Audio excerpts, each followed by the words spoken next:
Ya bang bul serte ani bikin ket sarna senin do dalata na bimbong ket sarna maina moniti kina bakarong buka na nor taru yawa ni servo. Ena lama ni wanga levang gona bimbong ke sibita bikin tana walu ena tini ka 5-6 miniti. Dore ata betal tingman na ndor yawa ni servo ndo tal na tekitu kina na vei servo bo.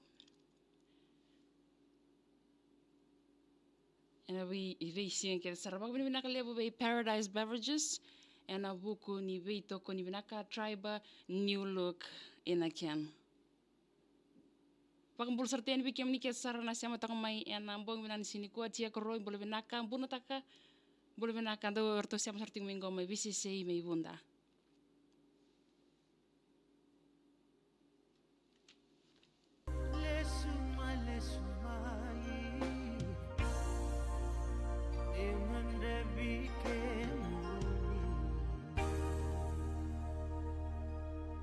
Yana VTFM 92.2 FM sibita ko bikin tana walu yana tini ka ono na miniti na kena ya mai vei mali usala uda were umbi kata ni borunga dira ko bikin da enam bongi binaka ni kondor ya tal timingona nondor ya ua ni serebo ena vei toko ni binaka ni Paradise Beverages Tribe New Look ina ken nondor ya ni serebo na bongi binaka ni singni kuwa na bubale mamarau. Ada ni servo na bong binaka ni kona bubale mamarau kartulangata na serengo na mata serengo na molikula tau dabu tu mai na koro bakaturanga ko mata dau na malata tailevu yo that's the road to mata dau ena vele tegi mangosa ni turanga tai malakai vitilau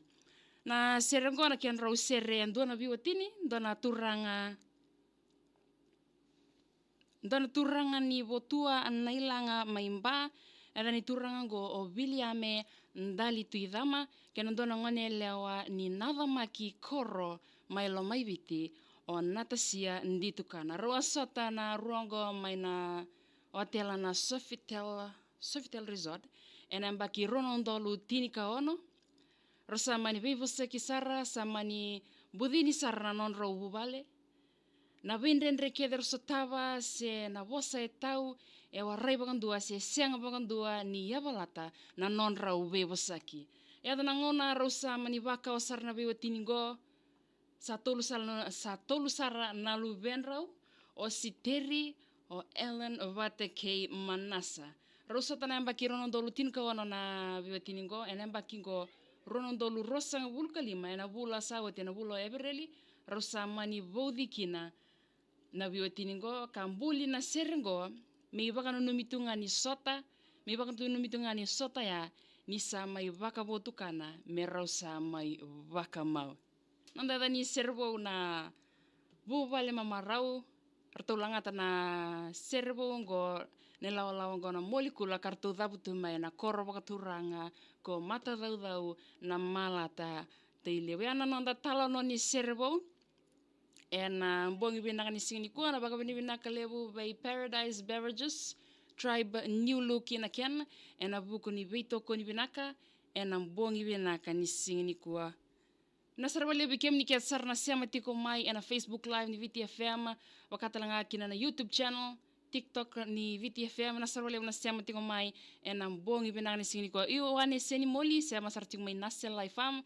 na servale na siama tiko mai enam bongi binani ko pakata lagi ni tamai Grace Aisake bola siam matau na servale na siama tiko mai gai nama ketiko na nondaru taro ni servo enan do na nguna laga minggo na numa soma mai na taro bita mai na damu no musoni taro wakata lagi na bono wagi tiko mikina round yo kalungata enan do na lama mai vi Paradise Beverages Tribe New Look ina kiana na singa lotu lewu sarangango saranga na nonda servo enam bongi benanga ni kua bubale mamarau mai bertuna lao na molikula mai na korba katuranga o mata dau na malata tailewu.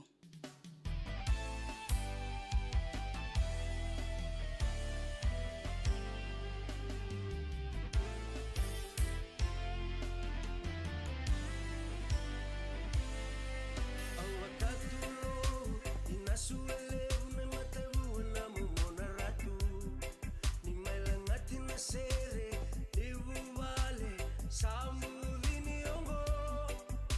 etawe ya utaki, no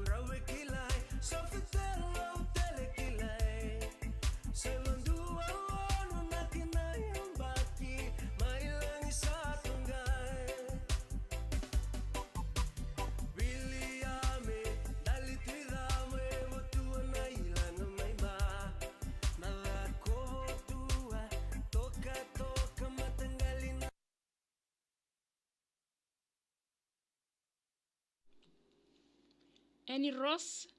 isa daw bula vinaka, randave mbia ukula, bula vinaka, Sebastino naulu bula, isa, iya, no bula vinaka, totoko bawa tina nortu sere, mai mata dau dau, iya, that's the road, that's the road to mata dau dau. Avelina, ete di Veronica, sema sorting mai embatini buriwai, wai nunu mai mbua, nasa bali buna sema tiko mai. Maria bula vinaka mai wenda munda amu, chana dani koro, bula vinaka, sai mo nemba nuve. Do bula vinaka mai nandera. Tuk simbua taba, tu sema sorting mai motu ya ka New Zealand di baka bimbinga na koro burotu ya na mosi vinaka sarbali, do bula vinaka mai burotu na mosi. Na sarbali buna sema tiko mai motu ya ka mai New Zealand di. Na itila Junia, sa. Bina bali buna lama, salam tal tungayani.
Yo totoko baga tina nanda servo enam bogi vinaka nikua, uvale mamarau, ma vertau na lawa na molikula. Na serole vikem do kem ni ket sarasya mati kuma enam bogi vinaka nikua.